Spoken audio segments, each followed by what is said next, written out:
எனக்கு இந்த 2026 எப்படி ஆரம்பிச்சு தெரியுமா? காலையில் ஒருத்தர் வாட்ஸ்அப்பில் அனுப்பியிருக்கான். அந்த மெசேஜை படிச்சுட்டு எனக்கு எப்படி இருக்கு, நீங்கள் அது கேளுங்க. அனுப்பியிருக்கான், கிரைண்டரில் அரிசியை போட்டால் மாவு, வாயில் அரிசியை போட்டால் சாவு, வாழ்த்துக்கள் புத்தாண்டு. இப்படி ஒரு வாழ்த்து யாருக்கா வருமா சார் புத்தாண்டு அன்னைக்கு? எனக்கு வந்துச்சு சார். நானும் நடமாடிக்கிட்டு தானே இருக்கேன்.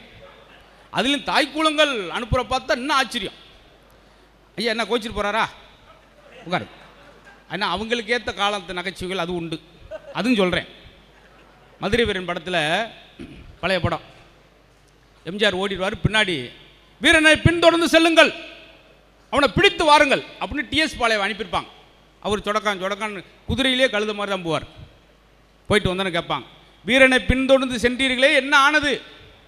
அதுக்கு டிஎஸ் பாளையா பதில், நாங்கள் அவனை பின்தொடர்ந்து தான் சென்றோம், ஆனால் அவன் எங்களை முன் தொடர்ந்து சென்று விட்டான். இது பெரியவங்களுக்கான நகைச்சுவை. என்கிட்ட எல்லா நகைச்சுவையும் பிரித்து வச்சுருக்கேன், தேவைப்பட்டால் சரிங்க. ஆக பெண்களுக்கு பாருங்கள் சார், அன்றைக்கெல்லாம் சமைச்சு தட்டில் போட்டாங்க, இன்றைக்கி எல்லாம் சமைச்சு நெட்டில் போடுது. நான் இன்று ரசம் வைத்தேன் ஃபேஸ்புக்கில் 8800 பேர் லைக் பண்ணியிருக்கான், ஆனால் புருஷன் லைக் பண்ணல. இந்த அம்மா ஏங்க எல்லாரும் லைக் போட்டிருக்காங்க, நீங்கள் ஒன்று போட்டேன்னா?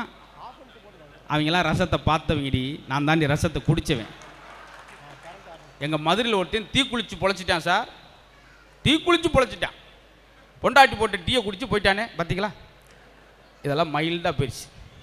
இந்த காமெடி இப்படி ஆகும்னு தெரிஞ்சால் இதை நான் சொல்லாமலே கூட போயிருந்துருக்கலாம். இருக்கட்டும், என்னுடைய நோக்கம், இங்கே வந்த என்னுடைய நோக்கம், நீங்கள் நலமோடு இருக்க வேண்டும் என்று நினைத்தால் நம்ம கூட இருக்கவங்க நலமோடு இருக்க வேண்டும் நினைக்கணும்.